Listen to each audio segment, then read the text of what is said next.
Ake sikubingelele sikwamukele sawubona igama umfanelo uPhenyi Bheshu ngingowakwaDzanibe isibongo. Kulolu hlelo la sihambela khona ke umphakathi sibuza ngeenkinga ezikhona ukuthi kuhamba kanjani kanti siyayithi siPhenyi Bheshu show. Yinkinga zomphakathi ezisuke zifikile kuThembisa Online bese ke siyakwazi ukuthi silandele kulokhu ke sibheka udaba oluthande ukuhluka eindabeni nokho ke bakwethu udaba ke oluthunta ke amalungelo nendlela ke abantu abaphila ngayo ekufanele sikwazi ukuthi samkelane ngokwesimo ke sempilo udaba oluthinta ingane ke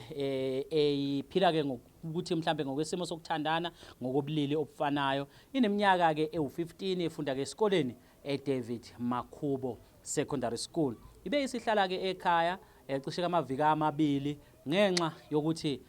ukwamukeleka ngesimo sokwazi ukuthi kagqoke lokho akuthandayo kuhamba ke kuphikisane ngokwabesikole ngokuthi ke kuphikisana ke nemigomo kodwa ke kuningi esizokufunda ngalolu daba oluthinta kanti ke lo hamba lolu daba luze ligcine lifika ekuthenini izwe laseNingizimu Afrika ake libhekeke indlela yokuphila nanokuthi ke singamukelana kanjani lapha ke ngempela ke eindaweni singaba kusemsebenzini kungaba ke sesikoleni ake sikhulumisane ke nomzali asichazele kabanzi ngalolu daba lwase David Makhubo Secondary School. Dumelang badule ba Thembisa nna ke motswadi wa ngwana wa tsena sekolo ko David Makhubo. So ke na le problem ngwana la o na le bothata. O na le 2 weeks a sa sekolong because of a khone apara skete le mo tropong ya hae ana skete ana roko wa para marogo le last year o tsene a apara marogo ngwaka o fela so ona no ke na le problem because ke na le tsholo tshore a ka no re sekolong a ba le raya sekolong so go thata ba ka bona boy ona le 15 years o dia 16 years this year. Uma ngabe ke sithi ke siPhenyi Bheshu sisuke sibheka ingqinamba umphakathi ohlangabezana nazo sifike ku umphakathi hlale nawo phansi sithole ukuthi ke ngabe isixazululo egcineni kungaba yini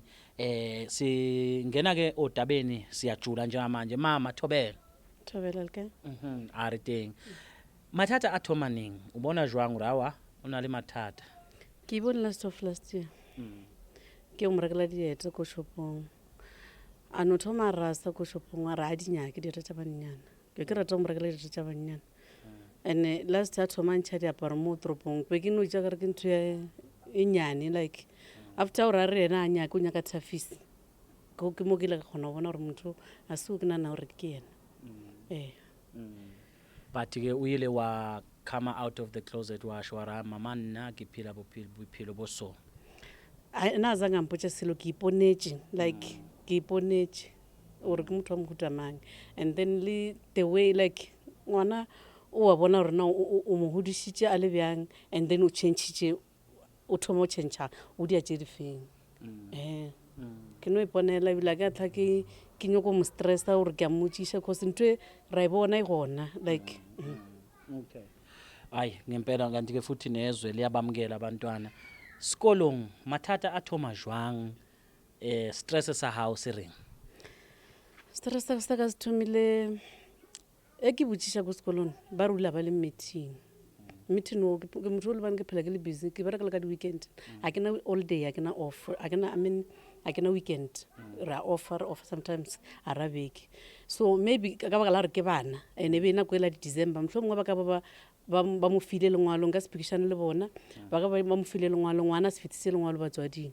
ba re ba dile meeting wa general meeting wa bolela ka loka fela ka lo ja bana ba re dula ba le motswadi o moiwane a phagamisha tabai ya bana ba le banene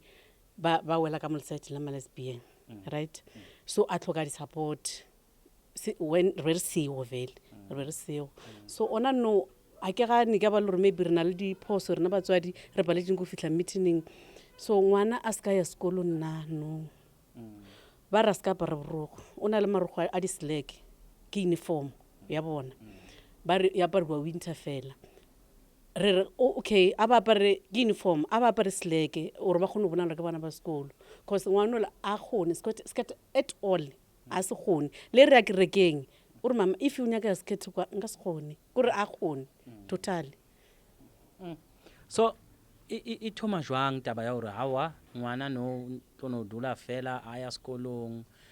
ba rileng mo sekolong ka taba ya yona uniform e tsamaya yang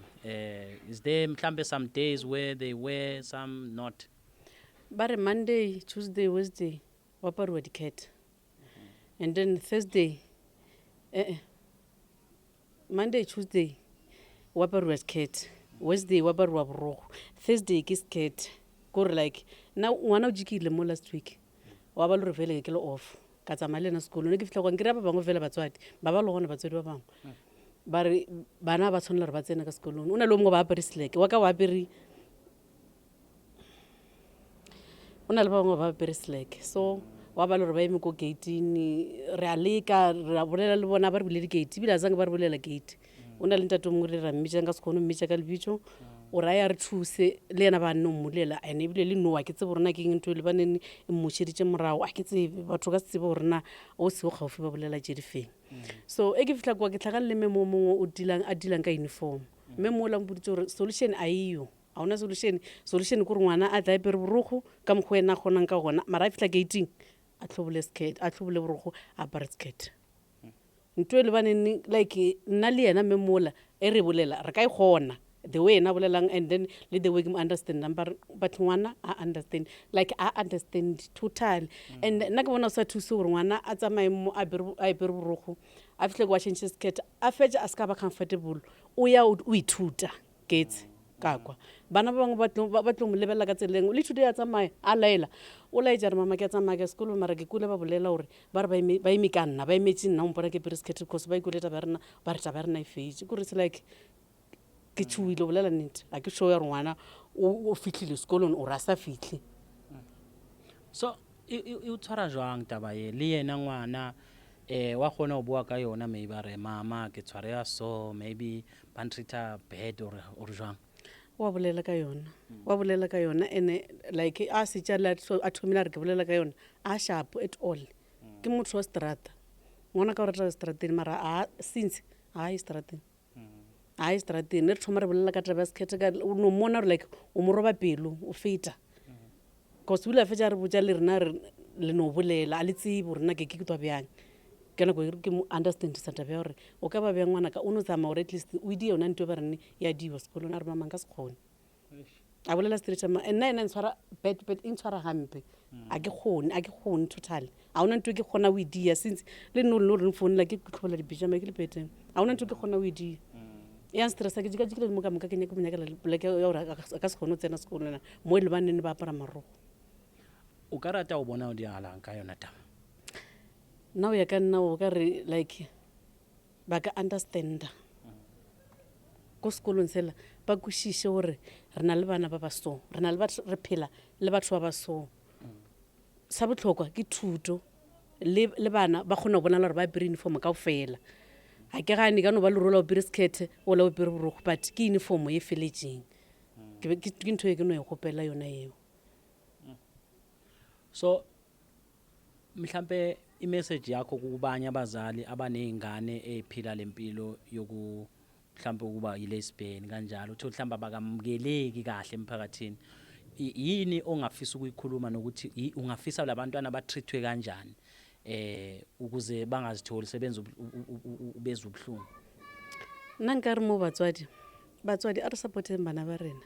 a ona ngwana wa robalang today e le moshimane a tsoa ka o sananya go ba ngwanyana ntho e ya ke dialela mafelelong re tlo fetša re itshola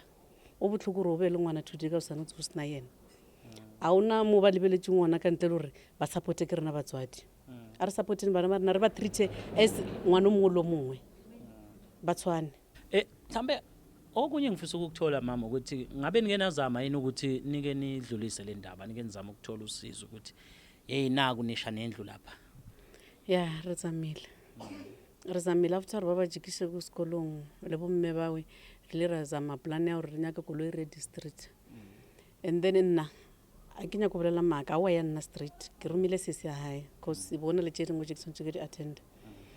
so o re ba ile kwa ba fitlhile ba bea ditaba ene ba ba theeleditše shem ba ba theeleditše ba feel attention ba ba botša rawa taba ya bona ba engwala mo fase le bona e ba makaditše gore na bjang borokgo be ka babedi ya gore bana ba le go ya sekolong bjang la kwešiša so ba re ba tla boya mo bona ba tla bolela le bomamang a ke re dilo di tsamaya step by step kana mokgwano le no nna ntate o la ebile ke le ka ba ka moatsapa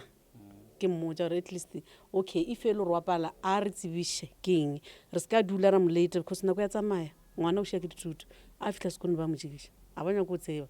like o šiša district sona re ile ke maate o le bane le ratša ona Njengalokhu-ke sazi bakwethu ukuthi-ke udaba mangabe lusuke-ke lusakazwa lapha kwithembisa online siyasincinge noma sidinga ukuthi sikhulumisane-ke nomnyango wezemfundo ukuze usichazele kabanzi ukuthi-ke ngabe ilungelo lengane libhekeleka kanjani uma ngabe ke simo sinje iziphi inyathelo kufanele umnyango uyithathe uma ngabe ke kunjena sikhulumisana nomhlonishwa womnumzane ke uSteve Mabona okhulumela ke umnyango wezemfundo esifundazweni saseGauteng kanti ke yena uphawula kanje sibingelele umlaleli nombukeli emakhaya na konke labakhona. Mr. Mabona, there is a situation which we were speaking about. Untombazana kuthiwa akasayi esikoleni, it's been 2 weeks because it's LGBTQIA+ David Makubo. Noma ke kuudaba ke esithi umuntu uzozizwela lona yena ngokwakhe from the parents. But the situation, it looks like it's more about i-uniform ukuthi umntwana ugqoka ibruku akathanda ukugqoka iskate kodwa esikoleni kunepolicy noma ke i-conduct ethi ke iskate kufanele sigqoke. Make us understand kule situation isidlula kanjani. I-code of conduct namkha umthetho wabentwana ukuziphatha enkolweni ngewababelethi. Ababelethi siyabanikela okuncane sithi mhlambe nina umthetho icala lokhu nalokhu nalokhu. Kodwa bona bahlala phasi baqala ukuthi thina bethu abantwana sifuna baziphathe ngalendlela. Kungakaqalwi ukuthi bambatha njani kuphela nokuziphatha konke kwesikolweni. Manje ababelethi nabathe thina lapha umuntu umsana namkha mntazana kinga yalaba abathi bona abekho emkhakheni yompilo engicethe ukuyibala kufuzile ukuthi baqalelelwe nabo ngoba nemizwa yabo kungendlela ebazifuna ukuzibona ngakho nomthetho sisekelo uyabavumela ukuthi baphile ngendlela abafuna ukuphila ngakho. Manje inkolo nabaziphetheko kufuze into leyo bangayikhohlwa. Imithetho ukuziphatha ungabakhona kodwa na umbelethi sizobagcugcuzela ukuthi akaye esikolweni akhulume naye umphathi wesikolo ukuthi mina ikinga enginayo ngile umntwana uthi yena ufuna ukumbatha amabruku ngendlela azibona angayo. Fuze bamqalelele bamvumele ngoba bazabe bazi ukuthi ngimuphi nabanye abangakaveli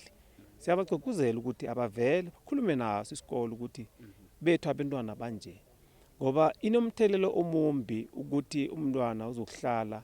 ekhaya ngoba kumbethu ibruku mhlokho namkha kumbethu iskirt kuya ngayo ukuthi ufunani. Manje kufuze baqalelelwe umthetho wona uyikambiso esisiza ukuthi kuziphathwa njani kodwa akuthi ukuthi isimo nasiphocelela thina ukuthi mhlambe umntwana simqalelele bese sizokuthi hawa umthetho uthi sihlale phezulu komthetho ayisebenzi njalo. Manje sizokwazi ukuthi sisizane naye njalo umbelethi. Mhlambe masingangena into the policies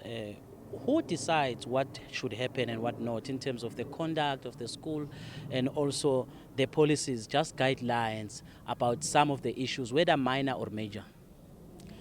No, look, it's parents. Parents decide on what is it that they want to see in a code of conduct. We just give them a framework as a department.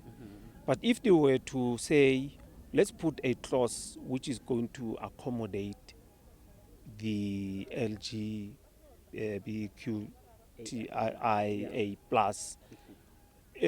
there's nothing wrong with that because they will be accommodative. What is paramount in a school is curriculum delivery. All these other things,